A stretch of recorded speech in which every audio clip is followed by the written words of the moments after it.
día de hoy toca hablar acerca de tres temas. Bueno, la verdad que son un poquito amplios, pero voy a tratar de ser lo más concisa posible, lo más breve posible, para tratar de abarcar todos los temas en esta clase y no postergar ninguno. ¿Bien? Bueno, el día de hoy tenemos un tema que todos ya conocemos, lo hemos vivido en carne propia, no solamente en nuestro país, sino a nivel mundial, y es el tema de la pandemia COVID-19. Pero específicamente lo que nos ocupa esta tarde es acerca de la afectación del COVID en pediatría, y más que todo vamos a hablar acerca del abordaje, ya que en la práctica diaria no solamente vamos a encontrar pacientes adultos, sino también muchos niños afectados con el COVID, y nosotros tenemos que aprender el manejo, ¿no?, de estos casos. ¿Bien?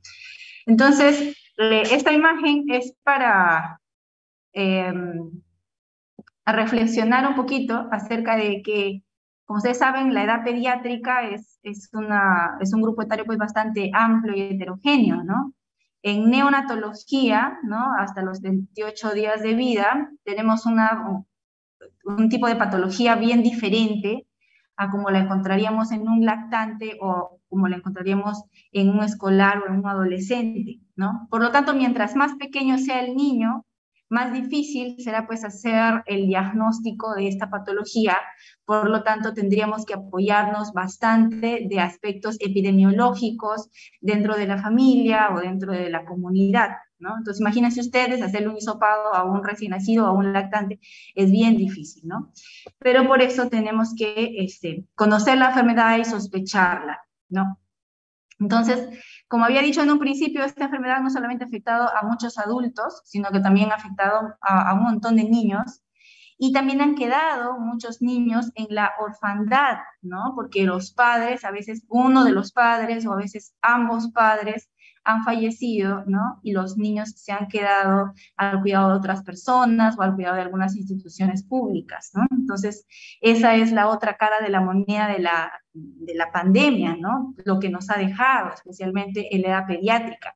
Muchos niños también enfermaron con la enfermedad, pero si hacemos una comparación, ¿no?, valga la redundancia, si hacemos una comparación entre los que enfermaron en la edad adulta contra los que enfermaron en la edad pediátrica, pues obviamente los niños, como todos sabemos, han hecho enfermedades, formas clínicas bastante leves, ¿no?, a comparación de los adultos, salvo aquellos casos en los que los pacientes tenían alguna comorbilidad o algún factor de riesgo, ¿no? Entonces, aquí en esta laminita, ¿no?, era para ver cómo ha sido la tasa de ataque en diferentes edades, y vamos a observar que en la edad pediátrica pues ha sido mucho menor a comparación de la edad adulta, aunque sí ha afectado también, ¿no?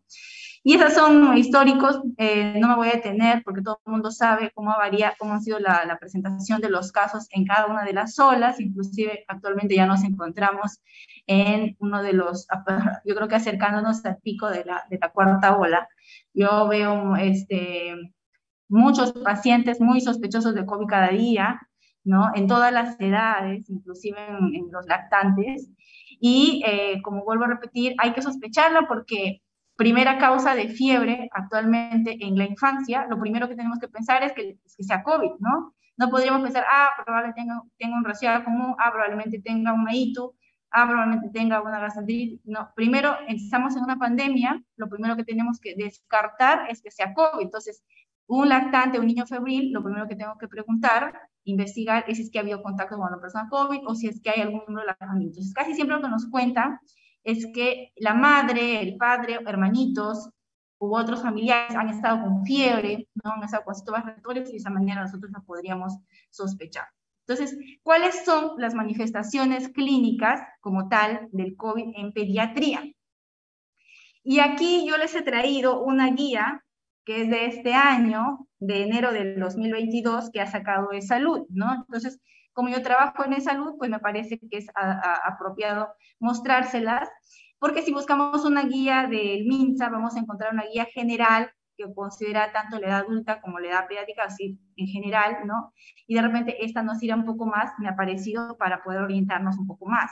¿no? Entonces, lo que es cierto es que clínicamente podemos verlo al COVID muy variado en la edad pediátrica, ¿no? La mayoría de los pacientes vamos a verlos con presentaciones leves, ¿sí? Entonces, ellos, pues, pueden debutar con fiebre o tener algún pródromo de malestar general, irritabilidad, ¿no? Tos, dolor de garganta, dolor de cabeza, dolor muscular, náuseas, y algo muy particular que yo lo estoy observando cada vez más frecuentemente, son aquellos pacientes que no tienen ninguna sintomatología respiratoria, pero vienen por náuseas, vómitos y diarrea, ¿no? Náuseas, vómitos y diarrea. Este signo de la pérdida del gusto o del olfato lo he visto muy pocas veces, muy poco, casi siempre ya son adolescentes o personas más grandecitas, ¿no? 17 años, que me han comentado que han tenido esta pérdida del gusto. Lo he notado más en la primera ola, ¿no? Las primeras variantes, pero ya en estas últimas oportunidades no he escuchado a ningún paciente que me haya dicho que ha tenido pérdida del gusto o del olfato, ¿no? Pero sí en la edad pediátrica, especialmente en los lactantes, los síntomas digestivos son bastante llamativos, algunos de ellos asociados a fiebre y otros no. Y alteraciones dérmicas también lo he visto, especialmente en adolescentes, ¿no? Por ejemplo, una vez tuve una paciente que vivía con la madre, trabajaban ambas en el mercado vendiendo verduras, ¿no? Y la niña vino con una sintomatología cutánea tipo ardorosa, tipo quemadura, ¿no? Y no tenía nada más. Le hicimos la prueba y salió positivo para COVID, ¿no? Y no tenía nada más, o sea, ningún otro síntoma. Y de ahí hasta ahora ya no tiene nada más, entonces, como es una enfermedad nueva, ¿no? Quedará en el recuerdo de que esos síntomas se vieron asociados al COVID sin ninguna otra patología, ¿no? Que lo pueda justificar, ¿no? Entonces, en otros lugares del mundo también se han descrito que hay alteraciones cutáneas asociadas al COVID. Ustedes buscan, ¿no? Van a encontrar. Entonces, básicamente la mayoría de pacientes pediátricos que se presenten con cuadro de COVID, casi siempre la mayoría van a ser presentaciones leves, ¿no? Y pues una gran mayoría también empiezan con la fiebre, ¿no? Casi siempre alta, casi siempre 2 o 3 días, y luego ya quedan entonces con la tos, con la rinorrea, con los estornudos, con cuadros muy parecidos a un resfriado común, ¿no? A una rinofaringitis común, ¿no? ¿Qué más podríamos mencionar aquí? Que mientras más pequeño sea el bebé, es más difícil identificar los síntomas, ¿no? Porque el bebé pequeñito pues no nos va a contar los síntomas tal como nos lo contaría de repente un preescolar, ¿no? En cambio, los lactantes difícilmente nos van a contar sus síntomas, mucho menos los neonatos, ¿no? Entonces, la mamá es la que nos cuenta cómo viene el niño, cómo está pasándole estos días, y casi siempre la mayoría de ellos tiene irritabilidad, ¿no? El niño está muy irritable, el niño está febril, el niño no quiere lactar, ¿no? Y si no quiere lactar, probablemente le revisemos si tenga la gargantita bien eritematosa, en algunos casos, ¿no? Pero la irritabilidad es uno de los signos que caracteriza bastante a estos pacientes pediátricos con presentaciones leves. Entonces toca buscar en la epidemiología, ¿no? Casi siempre la mamá, el hermano, el tío, el abuelo u otros hermanitos están con síntomas respiratorios y han debutado con fiebre también los últimos días, ¿no? Entonces sospechamos de COVID. ¿Qué otra forma de presentación tenemos? Aquellos niños que estando leves pasaron a ser cuadros moderados, ¿no? Y estos niños ya tienen dificultad para alimentarse, ¿no? Entonces es un niño que ya no está tan bien, sino que es un niño que ya no puede alimentarse bien. Si es un lactante ya no puede lactar muy bien, ¿no? Si es un niño más grande ya no puede comer muy bien, y empieza entonces con una dificultad respiratoria, empieza el trabajo respiratorio, está taquimneico, ¿no? Y eso lo vamos a notar en diferentes grupos de edades, cómo va a variar la frecuencia respiratoria. Entonces, casi siempre cuando ya tenemos niños mayores de 5 años, ya podríamos comparar su frecuencia respiratoria a la de los adolescentes o a la de los adultos, ¿no? Mayor de 30 respiraciones por minuto, yo ya puedo decir que el paciente está taquimneico, pero a medida de que la edad va disminuyendo, pues las frecuencias respiratorias casi siempre de ellos son mayores, ¿no?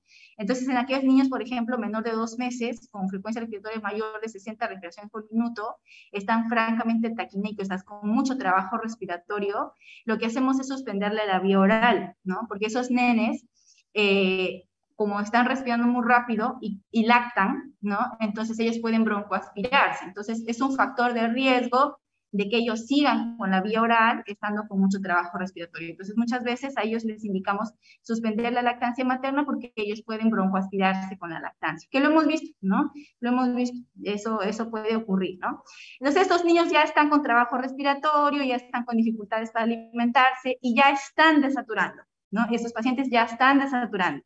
Entonces, de repente, si yo lo examino, podría yo escuchar el murmullo vesicular ya disminuido de pronto en alguna base, o de pronto si le saco una placa de tórax, ya podría encontrarle algún signo de una neumonía. Entonces, es un paciente que pudo haber empezado siendo leve, pero ahora es moderado, el niño no va bien, ¿sí? Entonces, cuando ustedes escuchen que un niño tenía COVID y ese niño no va bien, es porque probablemente ese niño se esté acercando a una forma moderada del COVID, ¿no?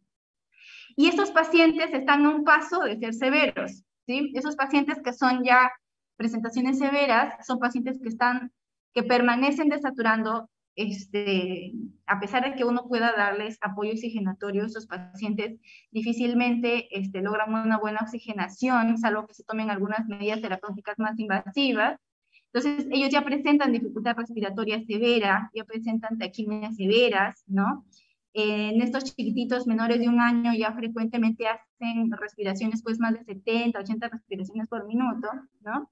Y estos niños, para que sean severos, también deben de tener, casi todos ellos ya tienen, por el esfuerzo que hacen, por el esfuerzo respiratorio, tienen algún trastorno ya de conciencia. Son pacientes que lo podemos ver letárgicos, muy cansados, agotados, fatigados, algunos llegan a convulsionar, ¿no? Y si le hacemos una gasometría, pues vamos a encontrar ya acá los típicos, ¿no? Una baja de presión arterial de oxígeno, menos de 60 milímetros de mercurio, y podemos encontrar esas típicas PAFIs bajas, ¿no? Menos de 300. Entonces, estos pacientes también podrían complicarse haciendo una presentación de un síndrome de estrés respiratorio agudo, o PARS, como también los conocemos, o cualquier otra complicación severa, ¿no? Como shock séptico, sepsis, ¿no? Y etcétera. Así, un niño muy complicado, muy malito, en mal estado general, ya se encontraría entonces en una presentación severa, ¿no? Ok. ¿Cómo entonces nosotros hacemos el diagnóstico? Eso también es algo que ya todo el mundo conoce, ¿no? No vamos a detenernos en eso. Yo simplemente haría el comentario de que es difícil hacer el diagnóstico del COVID mientras más pequeño sea el niño. Nos apoyamos generalmente de la epidemiología, ¿no? De la sospecha, y si hacemos una prueba, ¿no? La ideal siempre sería hacer una reacción de cadena polimerasa, no proteína C reactiva, como me dijo un estudiante. Doctora, una PCR, proteína C reactiva, no, ese no, eso es un reactante de fase aguda. Nosotros estamos hablando de otro tipo de prueba, que es una reacción de cadena polimerasa específicamente para el SARS-CoV-2, ¿no? Entonces, esta es la famosa prueba molecular.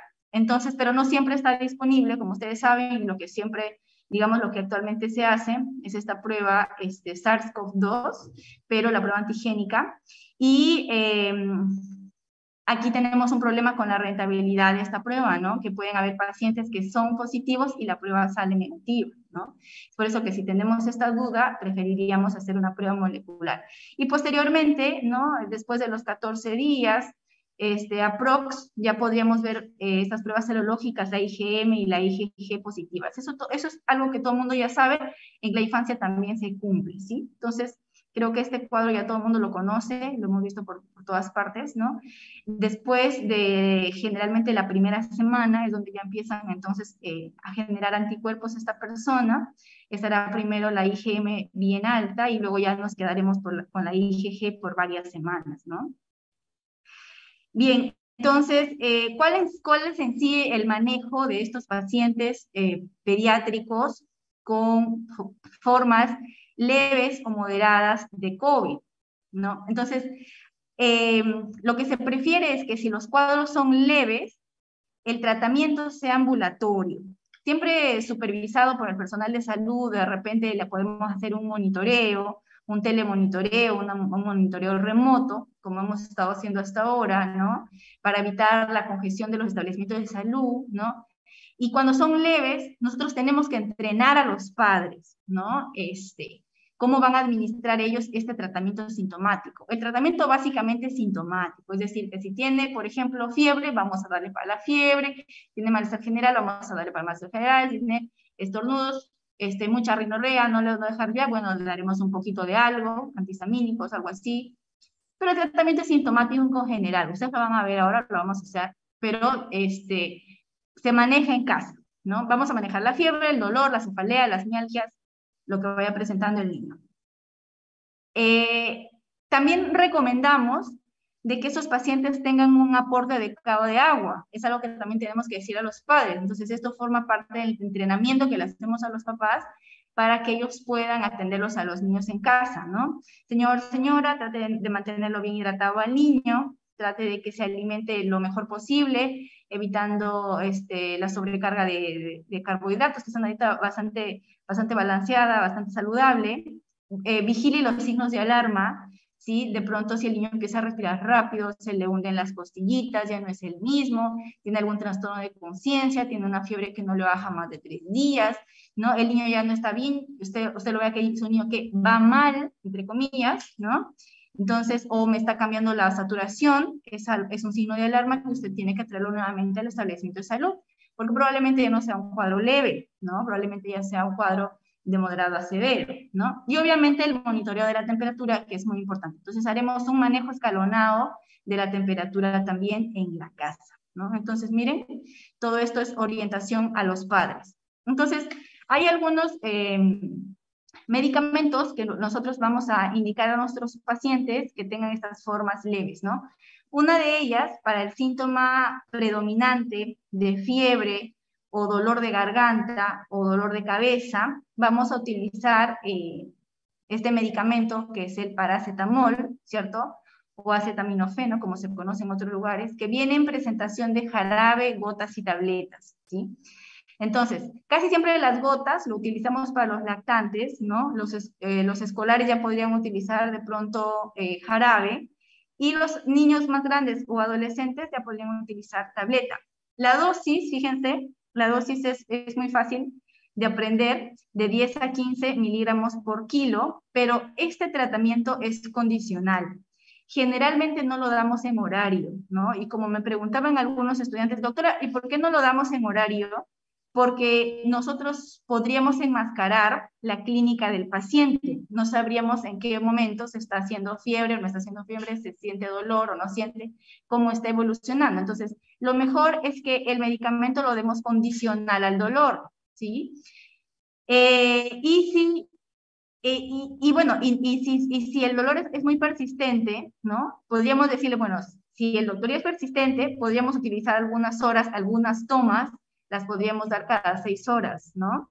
Pero en el resto, ¿no? Si el dolor es esporádico, podríamos darle medicamento condicional al dolor, y la dosis es de 10 a 15. Casi siempre yo les recomiendo comenzar por la dosis más baja, ¿no? 10 miligramos por kilo, y si queremos darle una siguiente dosis porque ya nos presentó fiebre, podríamos utilizar la dosis más alta. Y en los niños mayores de 35 kilogramos, la dosis sería 500 miligramos condicional al dolor, ¿no? Y si está bien persistente, utilizarlo cada 4 o cada 6 horas. Pero haciendo una salvedad de que este medicamento, como dosis máxima, van a ser 4 gramos al día, ¿sí? 4 gramos al día es lo máximo que podemos utilizar de este medicamento, porque después de este rango, por encima de este rango, se ha demostrado que puede ser una dosis tóxica, ¿no? Para el niño. Hay otro medicamento que también lo podríamos utilizar, que es el ibuprofeno. Este medicamento también viene en gotas y también viene en jarabe, ¿sí? Y la dosis es muy similar al paracetamol, así que aquí no hay manera de confundirnos, ¿no? A los niños mayores de 6 meses le damos 10 miligramos por kilo, igualmente condicional al dolor, y si persistieran los síntomas, podríamos opcionalmente algunas tomas darlas en horario cada 8 horas, siendo una dosis máxima de 2.4 gramos al día. ¿sí? No podríamos excedernos de dosis. Ni tampoco en el resto de las edades, ¿no? Si estamos hablando de adolescentes entre 12 y 18 años, la dosis tope sigue siendo 2.4 gramos al día, ¿no? Igualmente a estos pacientes podríamos darles dosis de entre 400 a 600 miligramos condicional al dolor, ¿no? Ahora, hago un paréntesis aquí para ver entre estos dos cuál preferiría, ¿no? Por ejemplo, ¿yo qué preferiría si tengo que tratar a un paciente con COVID leve? ¿Qué preferiría si paracetamol o ibuprofeno? Yo particularmente, y así lo recomiendan muchas guías, es que el ibuprofeno, para que tome nuestro paciente ibuprofeno, tenemos que asegurarnos de que tenga un buen aporte oral, ¿sí? Porque si estos niños están deshidratados o no tienen líquido, pueden causar estenosis de la arteriola aferente renal y nos podría ocasionar una insuficiencia renal aguda, ¿no? En los pacientes que están deshidratados y están tomando ibuprofeno, ¿no? Entonces, por ese peligro, ¿no? Se prefiere utilizar el paracetamol, más que todo por eso. Pero en realidad sí lo podrían utilizar. En otros síntomas, como las mialgias, también podemos utilizar estos dos medicamentos, lo que nos señala esta guía, ¿no? Igualmente paracetamol, igualmente ibuprofeno, ¿no? Que es el medicamento que le vamos a enseñar a usar a los padres, ¿no? En la dosis que le corresponda según el kilogramo del peso del niño, ¿bien? Entonces, en estas enfermedades severas, además del medicamento, todas las indicaciones que habíamos dicho previamente, ¿no? Y ya en estos cuadros severos, en estas enfermedades severas, primero que nada hay que monitorizar muy bien al niño. Obviamente, si ya estamos hablando de una forma moderada a severa, este paciente tiene que estar hospitalizado, ¿no? En una unidad, si fuera posible, de cuidados intermedios o quizás cuidados intensivos, ¿no? Porque es un paciente que tiene que estar muy estrechamente monitorizado y además con un aporte oxigenatorio, ¿no? Porque es un paciente que ya se encuentra en una franca hipoxemia, ¿no? Está haciendo un cuadro de insuficiencia respiratoria aguda. Recuerden de que la insuficiencia respiratoria aguda lo voy a medir no solamente con una prueba de una saturación, sino que también tenemos que tener un análisis de gases arteriales, ¿no? En el cual voy a ver que ya el paciente se encuentra haciéndome hipoxemia. Entonces yo lo saturo, pero también le hago un análisis de gases arteriales para ver su presión arterial de oxígeno. Y ahí voy a ver que el paciente se encuentra hipoxémico. Este paciente no puede estar ambulatorio, este paciente tiene que estar ya en un hospital, ¿no? Entonces, este aporte de oxígeno que el paciente necesita puede ser de acuerdo a lo que él, con lo que él vaya recuperando, ¿no? Si él mejora con el aumento de la FIO solo con cánula nasal simple, bien. Si no mejora, pues habrá que colocarle mascarilla. Si no mejora, habrá que colocarle un Venturi. Si no mejora, habrá que colocarle el reservorio. Doctora, y si no mejora, bueno, habrá que intubarlo al paciente, ¿no? Entonces va aumentando el aporte FIO2 y luego, si vemos que el paciente no mejora, tendremos que ayudar a ese pulmón a través de una ventilación mecánica, ¿no? Entonces, esta saturación que nosotros estamos hablando aquí también va a ir variando en dependencia del lugar donde nos encontremos, porque el país es heterogéneo, ¿no? No tenemos el mismo nivel altitudinal. Entonces va variando también la saturación de acuerdo a qué altitud a nivel del mar nos encontremos, ¿no?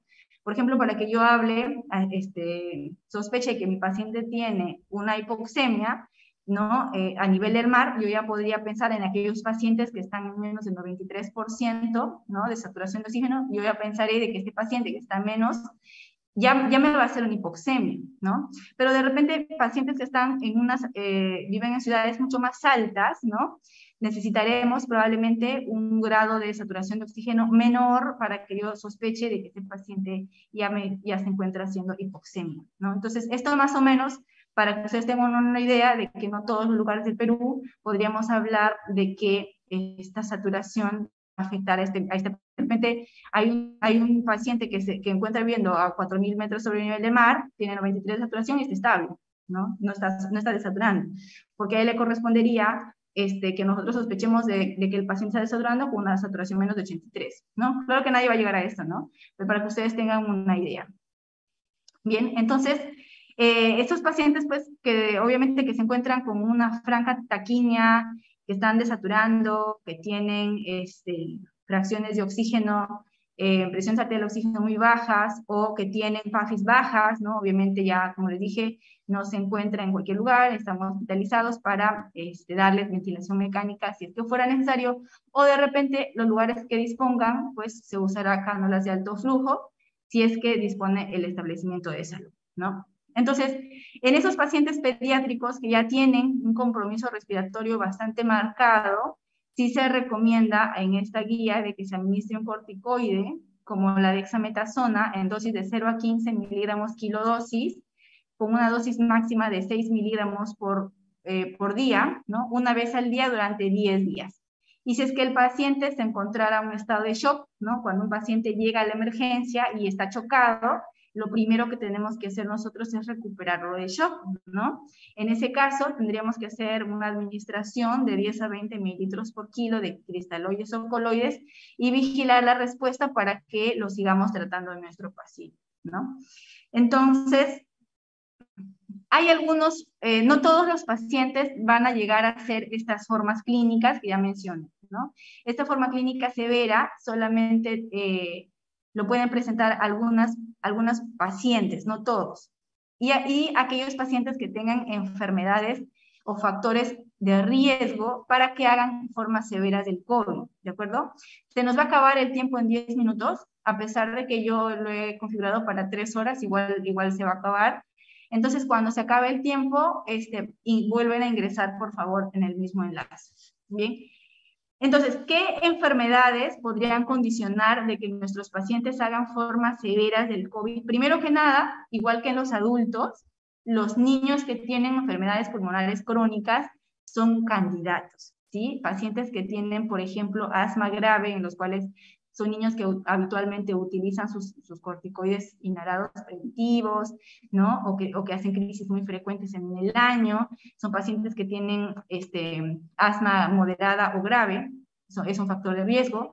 Hay pacientes que han hecho, por ejemplo, por la prematuridad, problemas de displasia broncopulmonar, ¿no? Hay pacientes, muy pocos, pero sí los hay en el Perú, pacientes con fibrosis quística, con afectación pulmonar, ¿no? Y algunos otros pacientes que tienen otras patologías, por ejemplo, neurológicas, y que eso conlleva a que secundariamente tengan problemas respiratorios. Por ejemplo, aquellos niños con parálisis cerebral infantil.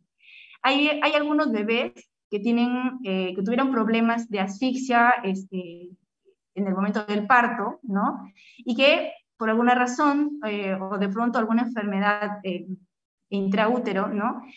Que conllevó a que ellos tengan parálisis cerebral infantil. Secundario a eso, como muchos niños que tienen estas formas espásticas rígidas, hacen broncoaspiraciones frecuentemente y son pacientes que frecuentemente llegan a la emergencia por neumonías por broncoaspiración, ¿no? Esos pacientes no tienen como tal una patología pulmonar, su patología es neurológica, pero como complicación de eso hacen cuadros respiratorios muy frecuentes. Entonces, esos pacientes también son un factor de riesgo. Movilizan malas secreciones los pacientes, no pueden tener buena coordinación, entonces van mal, ¿no? El hecho de tener un trastorno neurológico no les ayuda a mejorar rápidamente esos procesos respiratorios, y al contrario, cada vez presentan más procesos respiratorios, ¿no? Eso por un lado, entonces, las enfermedades pulmonares. También, al igual que los adultos, los pacientes inmunosuprimidos, obviamente, ¿no? En pediatría también hay muchos pacientes que por alguna razón tienen inmunosupresión, especialmente aquellos que tienen tratamientos oncológicos. Hay una patología que se llama inmunodeficiencia congénita o las inmunodeficiencias primarias también, que son enfermedades raras, también pueden existen esas patologías, ¿no? En la infancia, y si hay niños que tienen esta patología, pues también es un factor de riesgo. Pacientes que por alguna razón están tomando corticoides, por ejemplo, los niños que hacen síndrome nefrótico, ellos habitualmente los tenemos muchas semanas tomando corticoides, ¿no? Entonces estos niños tenemos que cuidarlos mucho porque si están tomando corticoides por su proceso inflamatorio renal, ¿no? Ellos pueden también pues tener las defensas muy bajitas y por lo tanto hacer formas severas, ¿no? Y hay pacientes también con post-trasplante, especialmente aquellos que son post-trasplantados renales, ¿no? Y a aquellos que tienen VIH, que no están bien llevados los tratamientos, que no están enfermándose, haciendo sus patologías secundarias del VIH, ¿no? Entonces, estos pacientes que también existen en pediatría, obviamente, que son poca cantidad estadísticamente pacientes, pero también podrían ser un factor de riesgo. Hay niños también con enfermedades cardíacas, ¿no? Así como en la etapa adulta hay pacientes con enfermedades cardíacas, en pediatría también, ¿no? Hay enfermedades cardíacas. Hay, por ejemplo, los niños que tienen CIB, hay niños que tienen síndrome de Down, ¿no? Y el síndrome de Down, si bien dice la literatura, la patología más frecuente es el canal atrioventricular, ¿no? Pero en realidad el CIB es lo que se ve muy frecuentemente, ¿no? Entre los pacientes con síndrome de Down, ¿no? Y estas cardiopatías congénitas, ¿no? Las cardiopatías congénitas también son factor de riesgo, ¿no? Pacientes con insuficiencia renal, me lo dije por aquí, y hay otras condiciones. Otras condiciones como, por ejemplo, ¿cuáles? Todo lactante menor de 6 o menor de 4 meses, ¿no? Es un grupo de riesgo, ¿sí? Es un grupo de riesgo. Incluso tenemos una norma técnica que es el manejo de la bronquiolitis, que es una norma del MINSA. Ahí el grupo de riesgo son los niños menores de 4 meses, ¿no? O sea, tan solo por el hecho de la edad es un grupo etario de riesgo, ¿no? Esos pequeñitos rápidamente se complican. Entonces, con ellos hay que correr, ¿no? Hay que tomar todo con mucha celeridad. Pareciera también mentira de que la obesidad existe también en la infancia, pero no, es una realidad muy grande y penosa de que existen muchos pacientes pediátricos con obesidad infantil, ¿sí? Yo a diario veo pacientes con obesidad infantil. Es como otra pandemia silenciosa que existe, pero la verdad, y de todas las edades, ¿no? Ya veo niños obesos desde los 3 años de edad, ¿no? Y en los adolescentes mucho más. Entonces, esta es otra enfermedad que también existe en pediatría y es muy frecuente. Ya pocos casos he visto con otro tipo de trastornos, ¿no? Como drepanocitosis, niños con diabetes, niños con intestino corto, niños con errores congénitos de metabolismo, que son cosas raras, pero que también podrían ocasionarles formas severas del COVID, ¿no? Entonces, básicamente, a grandes rasgos, son estas condiciones, ¿no? Las que podrían conllevar a que un niño, de lo que estaba en forma leve, pueda progresar rápidamente a formas moderadas o severas. Bien, entonces, ¿qué pasaría, por ejemplo, si un paciente nuestro, un pediátrico, estuviera ingresado, hospitalizado o quizás en una unidad de cuidados intensivos, ¿no? Lo ideal fuera pediátricos. ¿Qué pasaría? ¿Cómo podríamos identificar cuánto riesgo de mortalidad tiene el paciente o qué tan grave está el paciente? Entonces, cuando nosotros tengamos esa experiencia de tener a un paciente niño con esas características, vamos a ver mucha preocupación y mucha ansiedad de los padres, ¿no? Son situaciones bien difíciles, ¿no? Y bien dolorosas para uno que es papá o que es mamá, ¿no? Ver a su hijo o hija en una condición parecida, ¿no? Entonces, a nosotros nos van a pedir siempre que les demos un reporte de cómo está, qué tan grave está, cuál es el riesgo que tiene mi hijo de fallecer, ¿no? Por esta patología, o por cualquier otra, pero bueno, especialmente estamos hablando del COVID. Entonces, existe una escala, ¿no? Que es el PRISM-3, que es lo que ustedes ven aquí en rojito, Pediatric Risk of Mortality 3, que es un score que es bien objetivo, en el cual se van a medir diferentes parámetros. Aquí lo tengo. Entonces, en esta escala, que es la puntuación de riesgo de mortalidad pediátrica, esas serían sus siglas, ¿no? En su traducción en español, ¿no? En esta puntuación de riesgo de mortalidad pediátrica se consideran de manera objetiva varios puntos, ¿no? Entre ellos se consideran algunos signos vitales, neurológicos y cardiovasculares, como la presión arterial sistólica, ¿no? Acá están las variaciones según la edad, ¿no? La frecuencia cardíaca, igualmente, la temperatura, el estado mental, la respuesta pupilar. Luego también se consideran otros parámetros bioquímicos, ¿no? Como por ejemplo un análisis de gases en sangre, donde mediremos la acidosis, el pH, el PCO2, el CO2, la presión arterial de oxígeno. También se considerarán algunos exámenes bioquímicos, y de todos estos, como ustedes ven, tienen un puntaje, ¿no? Se asigna un puntaje a cada uno de esos valores que tengamos, ¿no? En este score, y con este puntaje voy a obtener un valor, ¿no? Y entonces esta es la interpretación. De 1 a 20 puntos tiene bajo riesgo de mortalidad, de 21 a 29 puntos tiene riesgo moderado de mortalidad, y mayor de 30 puntos tiene alto riesgo de fallecer el paciente, ¿no? Entonces, nos sirve para dar de manera objetiva una apreciación, ¿no? A los familiares, ¿no? Y también entre el personal que se encuentra a cargo del paciente, tener una valoración objetiva del estado de gravedad del paciente, ¿no? De estos pacientes que están niños con cuadros severos de COVID, quizás en un hospital o una unidad de cuidados intensivos, ¿no? Entonces, nos sirve mucho para poder dar una información bien precisa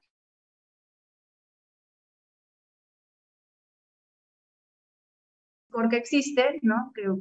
Y lo tienen ustedes aquí en este enlace, ¿no? Entonces la clase va a estar colgada en el aula pronto y ustedes van a poder ingresar este enlace y ahí pues lo van a poder practicar, lo van a poder mirar. Bien, entonces, ¿qué cosas no se pueden hacer o al menos no se deberían hacer en el tratamiento de pacientes pediátricos con COVID, ¿no? Recuerden que al inicio, cuando recién ocurrió, digamos en la primera ola, ¿no? No se conocía mucho esta enfermedad, se empezaron a utilizar diferentes tratamientos que con el tiempo se han demostrado de que no son efectivos, ¿no? Porque al final es un cuadro viral, ¿cierto? Entonces, no está recomendado que se utilice remdesivir, plasma convaleciente, ivermectina, hidroxicloroquina, colchicina, acetilcisteína, corticoides inhalados, estatinas, vitamina C y D, ¿no? No está recomendado. Bien, entonces, lo que sí podríamos de pronto agregar en lo que estamos mencionando acerca del COVID en pediatría es que, por ejemplo, en el MINSA existe una guía que es la guía de la bronquiolitis, que fue lo que les mencioné hace un momento, que nos puede servir muy bien, se puede adaptar muy bien al tema que estamos tratando ahora, ¿no? Existe, por ejemplo, en esta guía un acrónimo que es el acrónimo FALTA, que bien nos va a servir para que podamos manejar este tipo de casos, ¿no? Entonces, en el caso de la F es de fiebre, ya le hemos explicado a los padres cómo deberían tratar la fiebre, su manejo escalonado, casi siempre utilizo algún medicamento antipirético y debo ayudarlo con medidas físicas, ¿no? Esos medios físicos pueden ser, primero que nada, señor, trate de quitarle la ropa al bebé, no lo sobreabrigue, que sean la ropa menos abrigadora posible, y si fuera sin ropa mejor. ¿Qué otras cosas podríamos decirle a nuestro paciente? De que la alimentación, si es que es un niño menor de 6 meses, no le dé otro tipo de cosas, ¿no? Que precisa con su lactancia materna, y si es mayor de 6 meses, ya le podría dar agua y seguir amamantándolo con más frecuencia, ¿no? Ofrecerle más líquidos, en el caso de la tos, evitar antitusígenos, expectorantes, antibióticos, descongestionantes, las cosas que habitualmente se usan, y que tenemos que educar a estos padres a identificar esos signos de alarma, ¿no? Igual tal como hacemos en la bronquiolitis, ¿cierto? Señor, si el paciente tiene dificultad para respirar, respira rápido, se le hunden las costillas, ¿no? El niño se empieza a poner moradito, o la fiebre dura más de 48 horas, ya no lacta bien, es difícil que lacte, ¿no? O tiene vómitos muy frecuentes, o usted lo encuentra más irritable o más somnoliento, ya el niño es diferente o le convulsiona, presenta momentos extraños, ¿no? Y el paciente va empeorando, usted tiene que traerlo a la emergencia, señor, no lo puede tener en su casa, ¿no?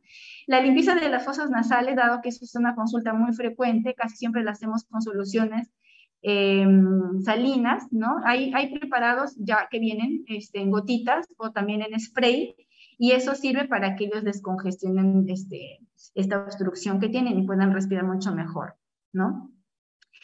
Actualmente ya se puede vacunar a los niños, como todos saben, ¿no? Lo cual es algo bastante beneficioso. Ya no voy a hablar de los beneficios porque todo es de conocimiento de todos. Lo que sí es que tenemos que tener en cuenta de que la vacuna no se puede aplicar enseguida el paciente haya atravesado por un cuadro de COVID, ¿no? Si es que son casos leves, donde no se ha necesitado oxígeno ni el paciente ha sido hospitalizado, tienen que pasar 14 días después del alta para que estos niños puedan recibir la vacuna del COVID, ¿sí? Entonces, este es un protocolo que existe para la vacunación contra el COVID en la infancia, ¿no? Entonces, procuren ustedes, porque siempre les van a preguntar, ¿no? Ustedes que están estudiando, o ya cuando hayan terminado la carrera, o cuando estén en el internado, le van a preguntar, es muy frecuente, doctor, ¿ya lo puedo vacunar? ¿No? Entonces, ustedes deberían estar preparados para estas respuestas. Si fueron casos severos, donde sí necesitaron oxígeno, o que el paciente haya sido hospitalizado, ahí sí tienen que ser 3 meses, ¿no? O 90 días después del alta, ¿sí? Y otra pregunta que les pueden hacer ustedes es si lo pueden vacunar junto con la vacuna de la influenza, y la respuesta es que sí. Muchos niños ya han recibido la vacuna del COVID-19 junto con la vacuna de la influenza. Recuerden que esta vacuna se actualiza cada año, por lo tanto, todos los años los niños deberían recibir sus vacunas de la influenza, ¿no? Niños mayores de 2 años, ¿no? Hay otra vacuna por la cual también les pueden preguntar, que es en las niñas, específicamente de 9 a 13 años. Estas niñas habitualmente están en 5º grado, ¿no? De primaria. Entonces, es una vacuna que habitualmente se pone en el 5º grado, que es la vacuna del papiloma humano, y esta vacuna también se puede poner el mismo día que se pone la vacuna del COVID-19 y tampoco habría ningún problema. ¿Bien? Entonces, esas son las aclaraciones en relación al tema de las vacunas, ¿no? Entre las complicaciones de esta enfermedad, pues, claro, una persona que hace una forma severa ya es de por sí una complicación, y esta forma severa también puede ser el conocido síndrome inflamatorio multisistémico, ¿no? Que también se llama Kawasaki-like, ¿no? Porque es una patología muy parecida al Kawasaki. No es Kawasaki, pero es muy parecida. Entonces, esta condición puede acompañarse de síntomas gastrointestinales como dolor abdominal, diarrea, náuseas y vómitos. Tiene características similares al síndrome de shock tóxico. Esos pacientes son pacientes que están inestables hemodinámicamente, ¿cierto? Casi siempre vamos a tener que ayudarlos en una unidad de cuidados intensivos. Pueden ser pacientes que hagan trombosis o lesiones renales, ¿no?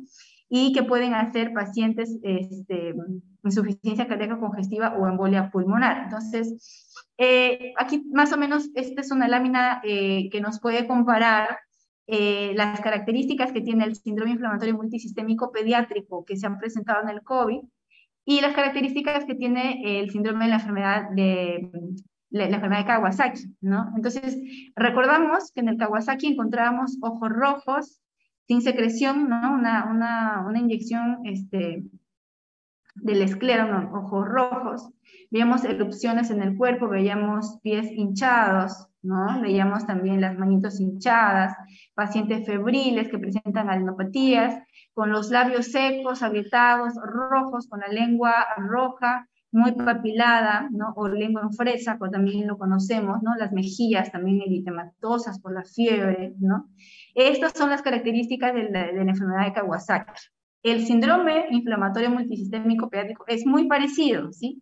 Es muy parecido. Tiene también la fiebre, tiene también los ojos rojos, la boquita fresa, tiene todo muy parecido a las erupciones. Puede también ya debutar de frente con estos problemas coronarios. Recuerden que en la enfermedad de Kawasaki es un problema que nos haga estos aneurismas, microaneurismas coronarios, y obviamente esto también se puede presentar aquí, y está acompañado además de síntomas gastrointestinales como dolor abdominal, náuseas, vómitos, ¿no? Es lo que ya habíamos dicho, pero se parece mucho y por eso se le llama Kawasaki-like, ¿no?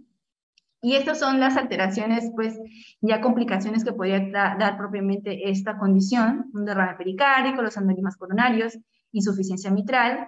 El manejo es un manejo muy parecido a estos pacientes que se encuentran con una enfermedad de Kawasaki, ¿no? Y obviamente que si se encuentran con shock, ¿no? Tendrá pues específicamente su tratamiento de shock. Si es que se encuentran con disfunción cardíaca, pues se hará específicamente el tratamiento de disfunción cardíaca, ¿no? Es decir, es un tratamiento bastante complejo y multidisciplinario porque es una patología bastante grave, ¿no? Es una patología bastante grave. No sé por qué ahora veo solo 2 estudiantes, antes estaban como 21 y ahora solo veo 12. Por favor, pueden volver a compartir el enlace o avisarles a sus compañeros que estamos en clase, ¿sí? Bien, entonces, esta patología tiene algunas características, ¿no? Fiebre mayor de 3 días de duración, con el exantema, la conjuntivitis bilateral, las alteraciones mucocutáneas, puede tener hipotensión o choque, alteraciones gastrointestinales y datos de disfunción miocárdica, pericarditis, etcétera, ¿no? Alguna evidencia de alguna coagulopatía y elevación de reactantes de fase aguda, ¿no? Entonces, básicamente es lo que hemos estado hablando. Así lo define la Organización Mundial, también la CDC y también en el Reino Unido, formas de presentación muy características, ¿no? El tratamiento de primera línea es la inmunoglobulina humana a 2 gramos por kilo en una sola dosis o dividida. El tratamiento de la segunda línea es cuando utilizamos esta misma inmunoglobulina con metilprednisolona en pulso de 10 a 30 miligramos por kilo por día. Obviamente estos pacientes tienen que estar en una unidad de cuidados intermedios o una unidad de cuidados intensivos porque el pulso de metilprednisolona no se administra en cualquier ambiente hospitalario, ¿no? Esos pacientes tienen que estar muy bien monitorizados. Y ya como tercera línea se han utilizado terapias biológicas, ¿no? Para estos pacientes. Es algo de verdad muy, muy grave, ¿no? Y hablando de la lactancia materna, las medidas preventivas todo el mundo lo conoce, lo único que haría que aclarar es que la lactancia materna no se contagia el COVID por la leche materna, o sea que la madre puede seguir amamantando a su niño normal, ¿no? Y si ella se encuentra con COVID leve, ella tendría que tomar muchos cuidados, digamos, utilizar mascarilla, higiene y demás, ¿no? Entonces, eso es lo que sabemos del COVID. Bien, ¿alguna pregunta hasta acá? Me van avisando cómo vamos del tiempo, ¿ya? Porque creo que nos hemos pasado un poquito.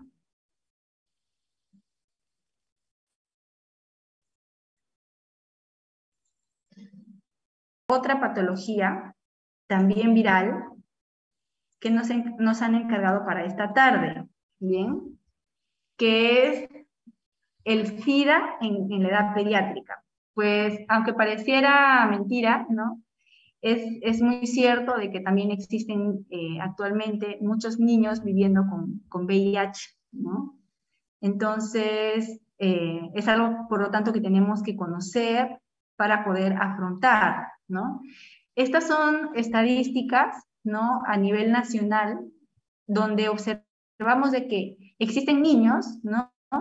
Dispersos por todo el país, que están infectados por VIH, ¿no? Estas eran las estadísticas del 2020, ¿no? Probablemente el próximo año salgan del 2021, ¿sí? ¿No? Entonces, y miren cómo del 2019 al 2020 se incrementó la cantidad de mujeres embarazadas viviendo con el VIH, ¿no? En 2019 habían identificadas, de las que estaban identificadas, 682 mujeres embarazadas viviendo con el VIH. En el 2020 aumentó a 731 mujeres embarazadas viviendo con el VIH, ¿no? Probablemente el otro año ya podríamos ver la estadística del 2020 y 2021, ¿no? Y probablemente siga incrementándose estas cifras, ¿no? Recién nacidos, ¿no? Niños nacidos de madres viviendo con VIH, estos fueron 697 niños en 2019, y en 2020 hubieron 741 niños que nacieron de madres viviendo con VIH, ¿no? Entonces, ¿qué observamos aquí de este año? Que también ha incrementado la cantidad de niños que nacieron de madres viviendo con VIH, ¿no? Y niños que se infectaron a través de la transmisión materno-infantil En el 2019, 23 niños se infectaron y en el 2020, 20 niños se infectaron. Bueno, al menos no aumentó, pero siguen habiendo niños que nacen, ¿no? Y se infectan con el VIH a través de la transmisión materno-infantil. Ok, esa es la variación en el transcurso del tiempo, como ha ido variando, a pesar de que hay muchas estrategias y todo, ¿no? Todavía vemos en varios lugares de nuestro país, obviamente Lima es una de las ciudades que tiene más población y por lo tanto tenemos más estadísticas, ¿no? Entonces, yo les hago una pregunta a ustedes. Nosotros tenemos diferentes edades en pediatría, ¿no? Ya habíamos dicho, están los recién nacidos, ¿no? Los lactantes, los preescolares, los escolares, los adolescentes, ¿no? Es una población bastante amplia, ¿no? Si yo tuviera que hacer algo para prevenir esas estadísticas altas que yo he mencionado al principio, ¿no? De esta presentación, ¿cuál ustedes creen que sea la estrategia más importante para que yo evite que sigan habiendo casos de SIDA en pediatría? ¿Cuál creen ustedes?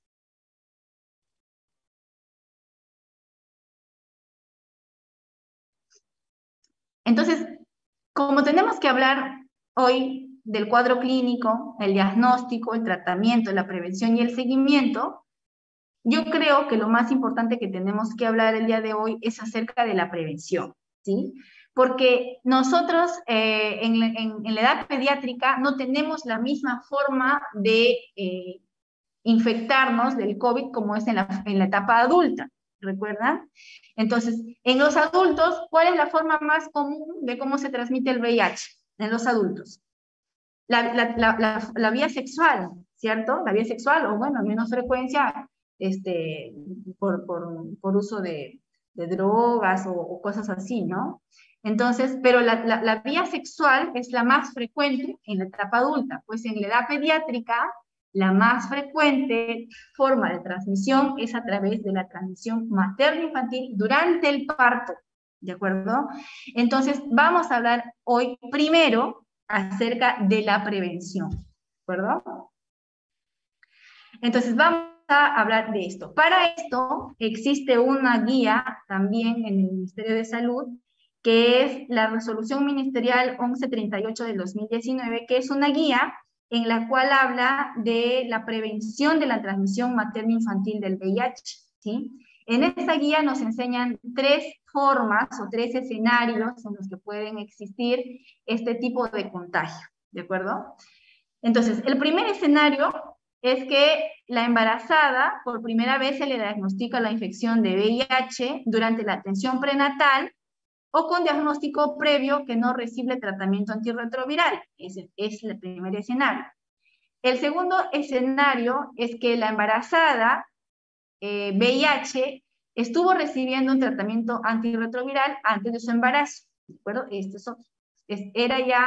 Ella recibía su tratamiento antes del embarazo. Ya era una paciente conocida, ya recibía su tratamiento antirretroviral.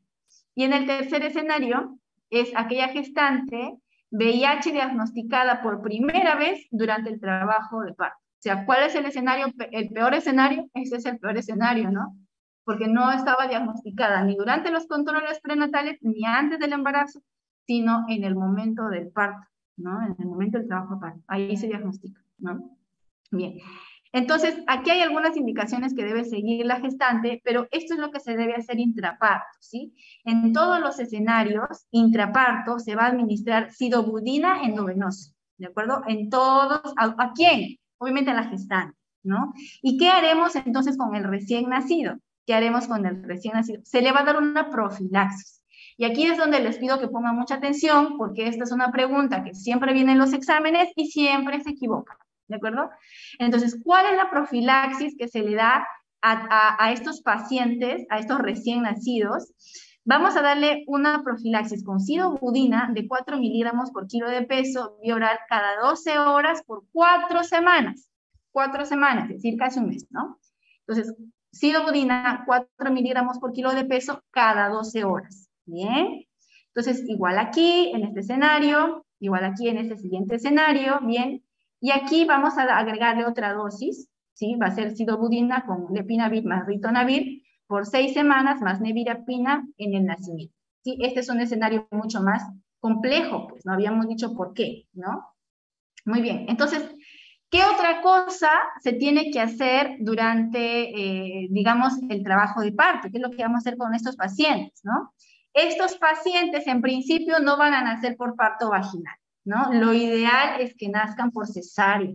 Doctora, ¿y por qué por cesárea? Bueno, porque va a ser mucho más fácil que durante la cesárea el niño se ha extraído de manera más rápida, pueda realizarse el baño, ¿no? Y no tenga contacto, o lo mínimo posible de contacto, de que él se introduzca, digamos, a su interior la sangre materna contaminada con el VIH, ¿no? Entonces, inmediatamente luego del parto, se debe bañar al recién nacido con abundante agua temperada y jabón.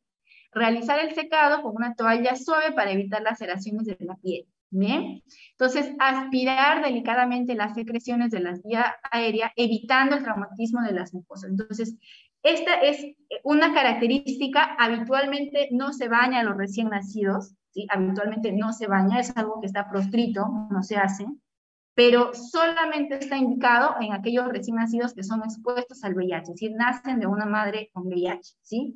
Entonces, estos niños, en principio, nacen por cesárea. Bueno, no pudieron hacer por cesárea, bueno, pero al menos báñalo, ¿no? No pudieron hacer binomio expulsivo, bueno, pero báñalo, porque eso sí está indicado, con agua temperada, no lo vamos a bañar con agua fría, va a ser con agua temperada, y con jabón, ¿cierto? Lo bañamos al niño para evitar el contagio, ¿no? La transmisión materno-infantil. Doctora, ¿y cómo lo alimentamos a ese niño? Normalmente, lo que le recomendamos a todas las madres de los niños, madres y niños sanos, es que la lactancia materna es el alimento principal para el neonato, ¿de acuerdo? Es el mejor alimento. Pero esta es una contraindicación para la lactancia materna, por lo tanto se indica fórmula o sucedáneo de leche materna, fórmula infantil o sucedáneo de leche materna. Y eso también está indicado en esta norma, ¿de acuerdo? Donde está contraindicada la lactancia materna y la lactancia cruzada, es decir, que el niño se ha dado de lactar por otra madre, también está contraindicado. Y entonces se indicará sucedáneos de leche materna que van de acuerdo a la proporción que indica esta norma, ¿no? Y esto es lo que indica, en total se dan 124 tarros, ¿no? De 400 gramos, estos tarros los da el Estado, son gratuitos para estos niños, entonces se dan 9 tarros en el primer mes, 11 tarros en el segundo mes y así sucesivamente hasta que llega a 15 tarros en el sexto mes. Y a partir de eso va disminuyendo, ¿no? Doctora, ¿y por qué disminuye después del sexto mes? Porque recuerden que aquí empieza la alimentación complementaria y el niño ya recibe aporte calórico por su alimentación complementaria, ¿no? Entonces la leche va disminuyendo hasta los 12 meses que ya se retira y sigue ya el niño solito con la alimentación ya de la familia. Entonces, esto es lo que debería dar el Estado, ¿no? Y hablando más específicamente acerca de la profilaxis con sidobudina, si es que el paciente, siempre y cuando sea mayor de 35 semanas de edad gestacional, hemos dicho, se da sidobudina, 4 miligramos por kilo de peso por vía oral cada 12 horas por 4 semanas, ¿de acuerdo? En estos recién nacidos, que van entre 30 a 35 semanas, la dosis es la mitad, ¿de acuerdo? Solamente serían 2 miligramos por kilo de peso por vía oral cada 12 horas por 2 semanas, y las siguientes semanas se sube a 3 miligramos por kilo. Entonces, paréntesis aquí, eso es algo que ustedes también tienen que recordar, que la profilaxis depende de la edad gestacional, ¿de acuerdo? Si es que mayor de 35 semanas no hay ningún problema, pero si es que es menor de 35 semanas, ahí sí va a haber un ajuste de dosis. Entre 30 a 35 semanas, las 2 primeras semanas son 2 miligramos por kilo y las siguientes 2 semanas 3 miligramos por kilo. ¿Y por qué, doctora? Porque ahí se cumplen las 4 semanas, ¿de acuerdo? Y todos aquellos que sean menos de 30 semanas, se le da las 4 semanas 2 miligramos por kilo de peso de sidobudina, ¿de acuerdo? Entonces eso es lo que vamos a hacer. Ok, entonces, ¿Cuándo se debe iniciar esta terapia antirretroviral? Se debe iniciar, si fuera posible, en las primeras 6 horas de vida, ¿de acuerdo? Lo ideal en el primer día y lo ideal en las primeras 6 horas de vida. ¿Bien? Ahora, ¿cómo entonces hacemos el diagnóstico de este paciente que ha sido expuesto al VIH? ¿Cómo hacemos el diagnóstico? Bien. Vamos a partir por aquí y quiero que pongan mucha atención en este cuadrito, porque este cuadrito es el blanco de muchas preguntas de examen y en el cual muchos estudiantes se confunden, ¿de acuerdo? Porque lo importante para que ustedes conozcan esta patología es cómo llegan al diagnóstico, ¿de acuerdo? Entonces, este paciente ha nacido, ¿cierto? Y ha sido expuesto al VIH y nosotros le hemos dado una quimioprofilaxis. ¿De qué es? De sidobudina 4 miligramos por kilo, ¿cierto? Cada 12 horas, ¿cierto? Por vía oral. Entonces, ¿por cuánto tiempo se la damos? Por 4 semanas, ¿sí? ¿Cuándo le hacemos la primera prueba a este paciente? Le hacemos al mes de edad. Es decir, que justo terminaron esas 4 semanas de quimioprofilaxis y le hice ahí recién su prueba, ¿de acuerdo? Ahí le hice recién su prueba. Entonces, esta prueba me puede dar 2 resultados, ¿sí? O sale positivo o sale negativo, ¿de acuerdo? Bien, doctora, ¿y cuándo entonces le hago un control? Bueno, hazle un control de aquí a los 3, cuando él tenga 3 meses de edad, ¿de acuerdo? Su segundo control, ¿cuándo es? A los 3 meses de edad. El segundo control no es a los 2 meses de edad, es a los 3 meses de edad. ¿Y qué pasaría si yo le hago las pruebas al que quedó positivo? Pues tienes 2 opciones, o te queda positivo o te queda negativo. Y al que te quedó negativo, o te queda positivo o te queda negativo. En este caso, si la segunda prueba también te quedó positiva como la primera, el paciente ya tiene diagnóstico. Es un paciente que se contagió. Es un paciente que pertenece a esa estadística que le acabo de decir antes, ¿no? Entonces, es un paciente VIH positivo. Niño o niña VIH positivo, ya tiene diagnóstico, porque le hicimos su primera prueba del primer mes y su segunda prueba del tercer mes, ambas quedaron positivas, ya tiene diagnóstico, ¿de acuerdo? Pero, ¿qué pasaría si ese paciente que el primer mes me salió positivo, ¿sí? El tercer mes me salió negativo, tengo una prueba positiva y una prueba negativa, ¿ese paciente tiene diagnóstico? Sí tiene un diagnóstico, pero no de VIH, sino que es niño o niña VIH indeterminado, ¿sí? Entonces tiene otro apellido, no es positivo, es indeterminado. ¿Y por qué, doctora? Porque tengo una prueba positiva y una prueba negativa. Igualmente pasó con aquellos pacientes que aquí abajo tenían 2 pruebas. Si queda negativa la primera prueba y negativa la siguiente prueba, el paciente ya tiene diagnóstico. Es un paciente, niño o niño, VIH negativo, ¿no? Negativo. A todos los que quedaron indeterminados, solamente a los que quedaron indeterminados, porque los otros ya tienen diagnóstico, estos ya son positivos y estos ya son negativos, solamente a los que quedaron indeterminados, a los 4 meses de edad, ¿sí? Les hacemos otra prueba, ¿no? Que sería su tercera prueba. Aquí también tenemos 2 opciones, o que salga positivo la reacción de cadena de polimerasa, o que salga negativa la reacción de cadena de polimerasa. Entonces, si sale positivo un indeterminado con un positivo, ya tiene diagnóstico también nuestro paciente, es un niño o niña con VIH positivo. Pero si me sigue saliendo negativo este indeterminado, es un paciente VIH negativo y también es una persona con diagnóstico.